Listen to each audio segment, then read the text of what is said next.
taught you, please, who taught you to hate the texture of your hair?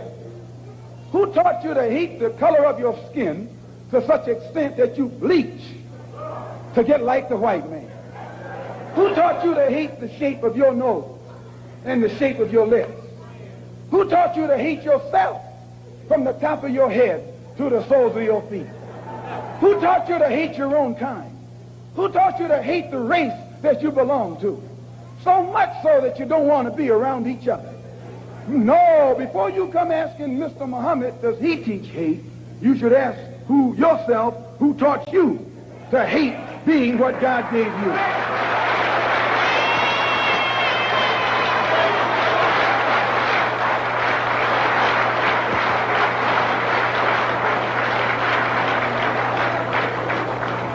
We teach you to love the hair that God gave you.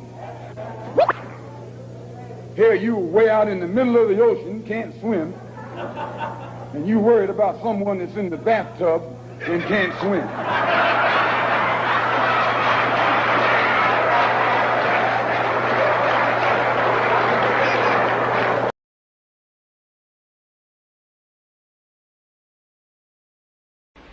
You have to read the history of slavery to understand this. There were two kinds of Negroes. There was that old house Negro and the field Negro.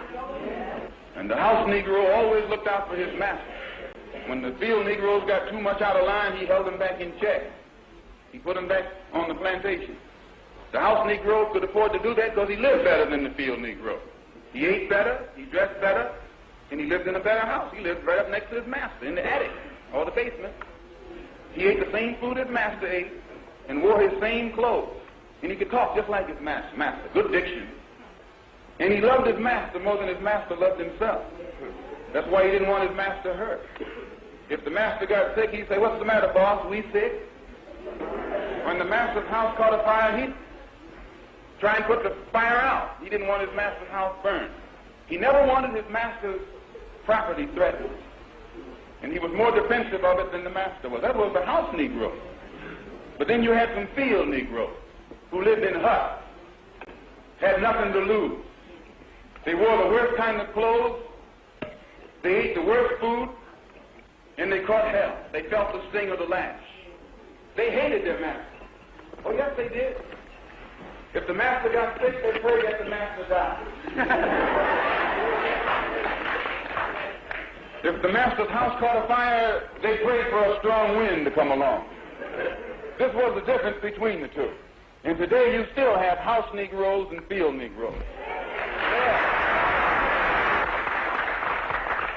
I'm a field Negro.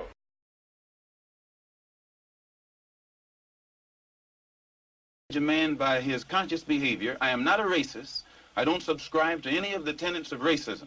Then there are good whites and good blacks and bad whites and blacks. It's not a case of being good and bad, good or bad blacks and whites. It's a case of being good or bad human beings. Don't worry. I tell you, I'm a man who believed that I died 20 years ago. And I live like a man who is dead already. I have no fear whatsoever of anybody or anything. Are you not, perhaps, afraid of what might happen to you as a result of making these revelations? Oh, yes. I probably am a dead man already. What do you mean?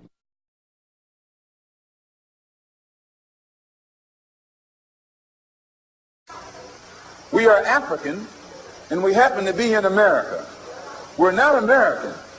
We are people who formerly were Africans who were kidnapped and brought to America.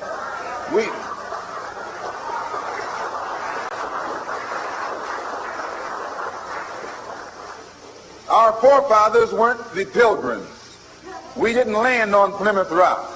The rock was landed on us.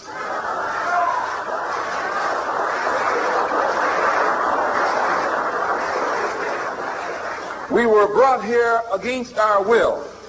We were not brought here to be made citizens. We were not brought here to enjoy the constitutional gifts that they speak so beautifully about today. Because we weren't brought here to be made citizens today, now that we've become awakened to some degree and we begin to ask for those things which they say are supposedly for Americans, they look upon us with hostility and unfriendliness. If you're interested in freedom, you need some judo, you need some karate, you need all the things that will help you fight for freedom. Nationalism is the wave of the present and the future. It is nationalism that's bringing freedom to oppressed people all over the world. It was nationalism that brought freedom to the Algerians. It was nationalism that brought freedom to the Nigerians and to the Ghanaians. It was nationalism that brought freedom to the people of Uganda and Tanganyika and Sudan and Somaliland. The Africans didn't get it by sitting in. They didn't get it by wading in. They didn't get it by singing "We Shall Overcome." They got it through nationalism.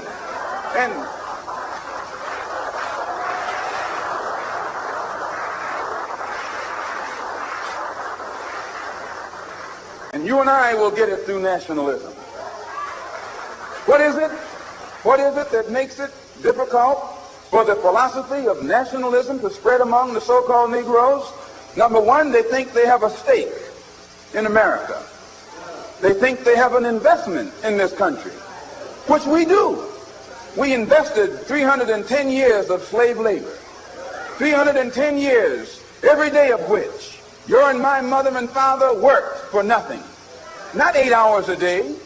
There was no union in that day.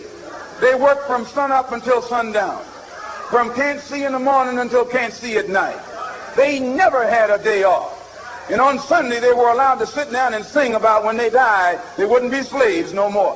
When they died, they wouldn't be slaves no more. They'd go up in the sky, and every day would be Sunday. That's a shame. And it is that 310 years of slave labor that went in, that was my and your contribution into this particular economy and political system. They can give us the back pay. Let's join in. If this is what the Negro wants, let's join him. Let's show him how to struggle. Let's show him how to fight. Let's show him how to bring about a real revolution. Let's make him stop jiving.